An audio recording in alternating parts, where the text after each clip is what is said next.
Okay, this is part 2 of the Chapter 3 test review. Now, before I start this off, number 19 off of part 1, the answer was wrong. The book had the wrong answer on it when we actually solved that problem in the class. It's 125 and 15 over 22. So that's a correction from part 1. Okay, we left off on question number 21. Okay, and it's 3x over 11 plus x over 11. Now this x over 11 is like 1x. So if you want to put a 1 there, if that makes you feel better, go ahead. And now you can go ahead and add your numerators. 3x plus 1x is 4x. And the denominator is 11. So there's your answer. Okay. Now on the test that you'll be taking, you will not have any that will have variables like this within them. So these are a little bit more difficult than what you'd have on your test. Not that that one's that bad, but just so you're aware of that. Okay, certainly a good problem here. Just a regular, both positive. We've got to get a common denominator and add these together. Okay, so I'm going to go 5/12 up on the top. I'm going to go 4/5 under it. It's addition. We got to get a common denominator.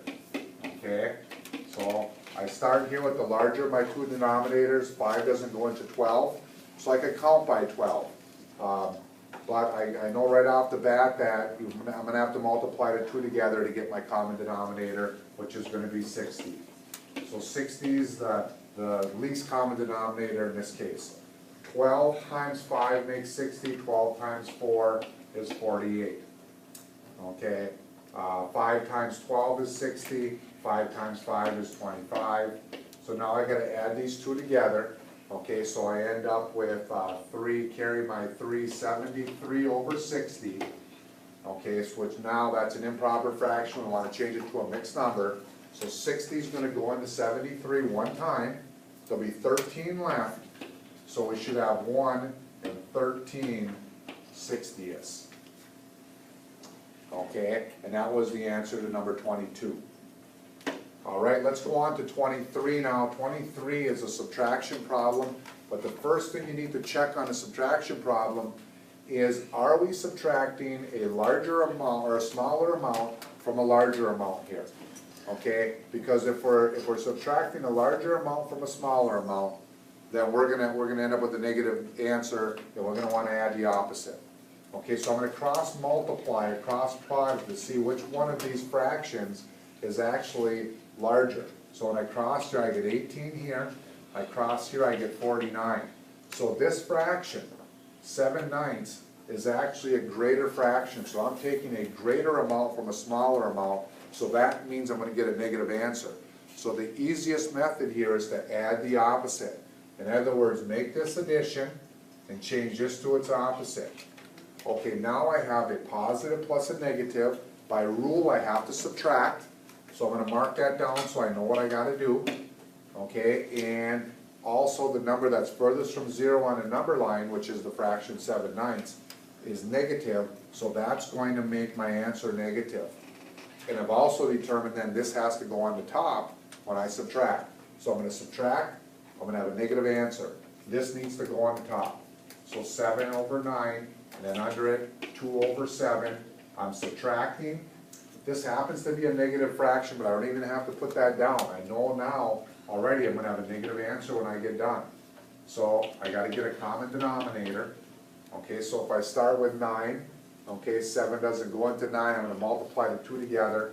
Okay, so I'm going to go with 63 here. Okay, 9 times 7 is 63, 9 times 2 is 18. 7 times 9 is 63, 7 times 7 is 49. Okay, once again I'm subtracting. So when I subtract here, I get 31 63rds, and it's negative, so negative 31 63rds. So certainly a challenging problem, but very gettable. Also, you can type that into a calculator. Your work is going to be worth a little bit of credit. The answer is going to be worth even more. So, if you have to, at least get the right answer by using the calculator. Okay, number 24. Okay, here now we have variables with. Don't worry about the variables. Those can just go in at the end. Okay, don't let those fake you out. We're just adding two mixed numbers here. So I'm just gonna set it up like this. I'm not even gonna put the variables in. I'm gonna remember they're there though. So I put them into my answer at the end. Okay, so here's my problem. All right, I gotta get a common denominator. In this case, it's gonna be 40. Okay, 8 times 5 makes 40, 8 times 4 is 32. 5 times 8 is 40, 5 times 3 is 15. Okay, we add it together. We have 47 over 40. Here we add, we get 7. Okay, this is improper. This itself right here, just the 47 40ths is going to be 1 and 7 40ths. We need to add that to our 7. So we get 8 and 7 40ths. And I can't forget about my x. That just goes with it here. Boom. So there is the answer to that problem. Now on the test that the students are going to be taking, you do not have to worry about having one with a variable in it like that.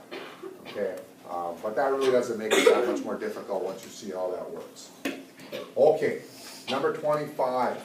Okay, this one is real similar to the one we just did, except now we got a negative plus a positive. Negative plus a positive, the rule is you subtract, and you put the sign of the fraction that's furthest from 0. The fraction that's furthest from 0 on a number line is 7 2/3. So that's positive, so my answer is going to be positive. This also is the number I have to put up on the top when I set this up to solve. So 7 2/3 on the top, 3 5/6 under it, I have to subtract. My answer is going to be positive, so I'm all set here. Okay, I'm going to get a common denominator, which is 6. Okay, this stays 5/6. This ends up being 4/6. Okay, I go to subtract here. I can't take 5 from 4. So I have to borrow.